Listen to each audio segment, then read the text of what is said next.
Hey everybody, it's Matt Walsh, and you're listening to Second in Command. We used to be a Veep rewatch podcast. Now we're a podcast that explores cinema and politics and the politics of cinema. Basically, we watch so many movies with presidents and vice presidents in them with many fun, smart, interesting guests. And today is no exception. Today we have my good friend Suzy Yoonessi. Thanks for coming on the show, Suzy. Thanks for having me. I love it. Are you regular on podcasts? I listen to some podcasts. I'm more a Audible book on tape person. Oh. So. Okay. Yeah. Well, this is like we can talk about anything. And so I know you, just so the listeners and watchers know, through your sister, Roxy. Roxy, who is was a mom at our school, has a daughter, Olive. And you and I became friends through that relationship. And you guys are interesting, and so is your sister, Roxy. She is the doctor lawyer of the family, and you are a director and writer, correct? Yes. So how would people maybe know some of the stuff you've done? People might have seen my first film, Dear Lemon Lima, or my second film, Unlovable, which was a Duplass Brothers film. I saw that. Or Daphne and Velma, if you're a Scooby-Doo fan, you might know that film or have seen it. Or if you follow Disney animation, I was in-house at the studio for about 5 years working on an original film. Wow. Yeah. Go ahead. I also recently, 6 years ago, I did a series called Dead Girls Detective Agency, which was Snapchat's first series ever, and it was in vertical. So it was all filmed vertical, right? Oh. And recently, I keep crossing paths with people who are like, have you filmed anything vertical? Have you heard about the vertical revolution? Because I think in China, a lot of the shows are in vertical. And I was like, well, 6 or 7 years ago, I directed this series for Snapchat that was a big hit for them, but it was before I went into the studio. And when you're making a thing like that, Dead Girls Detective Agency, were the episodes like a minute 30? Yeah. And was it a whole episode, or just like, how did you conceptualize an episode for that format? For that format, I mean, there were writers on board too, but it was like it started with a hook, and within 15 seconds, something sensational happens, and you gasp, and then the show starts to play, and then something else sensational happens, and then there's a cliffhanger, and you click to watch the next episode. So it was, I love the show. It was an incredible group of young actors. It was Vanessa Morano. With the actors, we paced it so fast. So every scene, we'd do the scene, and then we'd be like, now let's do it 20 times faster. And then we do it faster. And it was just, it created this really intense energy, and the stakes always felt so high watching the show because we were just trying to cram everything in. And how long would each in segment play? Like, was it? I think it was 2 minutes? to 3 minutes tops. I think 3 minutes was the longest, but again, it's been like 6 or 7 years, but vertical is right now back in, but you could do split screens or triptychs of stuff, or you could flip from vertical to horizontal. So it was, for me as a filmmaker, I love innovation in film. So when I heard that there was this series and it was going to be in vertical and it was something new, I was super excited. And then after that, when I was meeting with the animation studio to switch over to animation was something exciting, just because I feel like so many times as a female film director you hear, but has she ever done that before? So I feel like because of that, I was like, I'm going to do all the things that I've never done before. So they can never bust me. Yes. That is so true. And with the Dead Girl Detective Agency, was an episode, so I know the segments were like a minute and a half to 3 minutes. Was what you would consider an episode 30 minutes? Or it didn't work that way? No, it was like a season. So would a season be how many of those 1.5 minute to 3 minute? Season was 12 episodes, and then we shot 2 seasons, and then they brought in someone else for season 3, 4, and 5, and lost its magic. And when you're shooting that, is it mostly just one person talking to camera?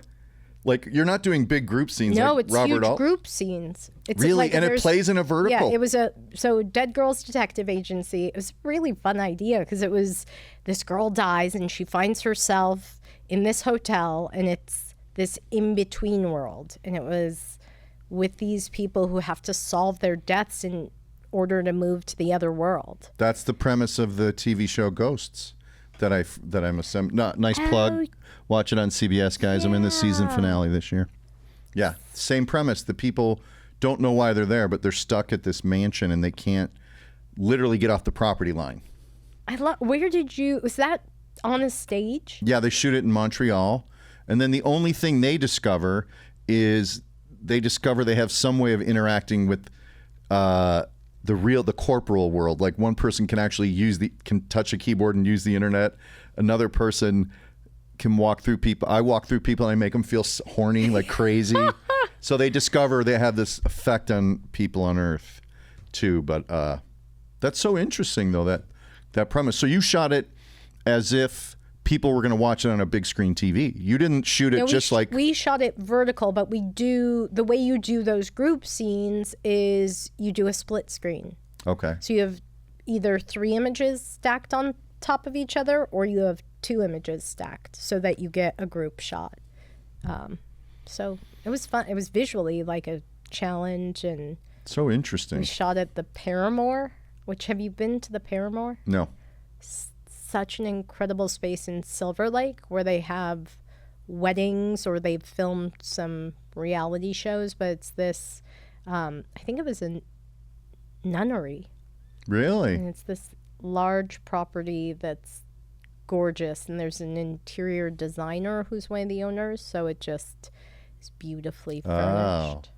That's really fun. Someday we'll have you guys come there. And one of my best friends, his partner manages and is a partner in the space. Okay. So our kids have had birthday parties there, and Oh, it's the most swanky. extravagant experience that they have no appreciation. Be careful, because they're going to want first class tickets now whenever they travel.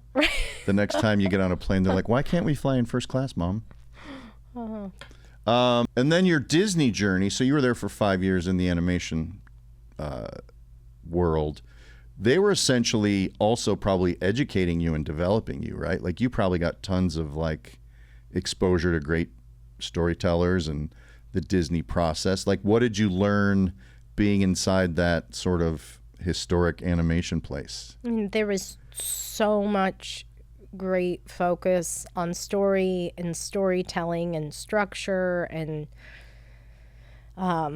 you get so much time for development too, true development, where you're exclusively working on something. So there's a real depth of character and storytelling.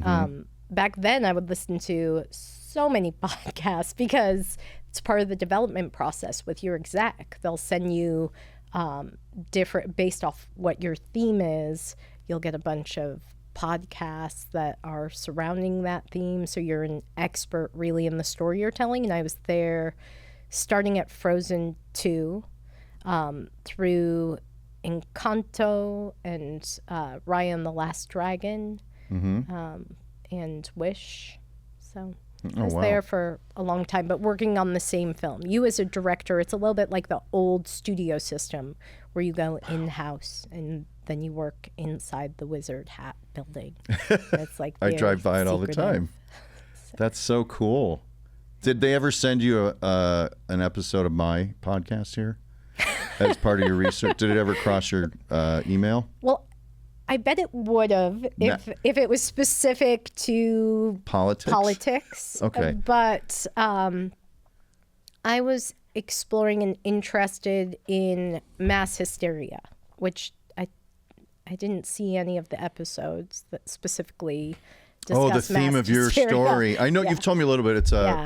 It's a Persian child's tale. We don't have to get into it because I know whatever. You'll probably do it again. I don't want anyone to steal it.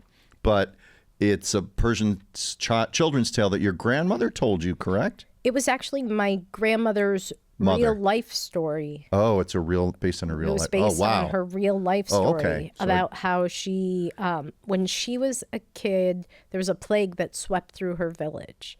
And the villagers were really concerned because it was at the start of Persian New Year, which is Nowruz, which celebrates the start of spring. So they decided, because they were like, this is going to ruin the holiday, they decided to capture rats and set them on fire during Charshambasuri, which is this big fire festival where you jump over a fire to celebrate the new year, cleanse yourself. And my grandmother remembered very vividly people capturing rats, setting them on fire and hearing their screams. And just watching that as people were dancing and celebrating for the new year. So while she was horrified, the villagers, because it's a community-based culture, right? In Iran and Persia, it's all about people coming together and supporting each other. So they felt like it was a huge success. And they were like, put out those cages. So they kept... America's all about, I got to get mine. Yes. At least under this administration. Yeah. It's all about the individual. It's fascinating because it is... Over there, it's all about community. Yeah, and we need some of that. Everything's in service of community. And here, it's all We're always about seeking self. community.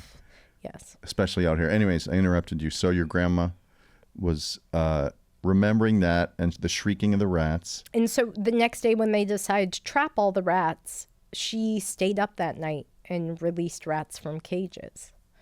Because she didn't want them to be burned. And she loved creatures and all things living, and was one of those people who was like a bird that talks to her. So, yeah.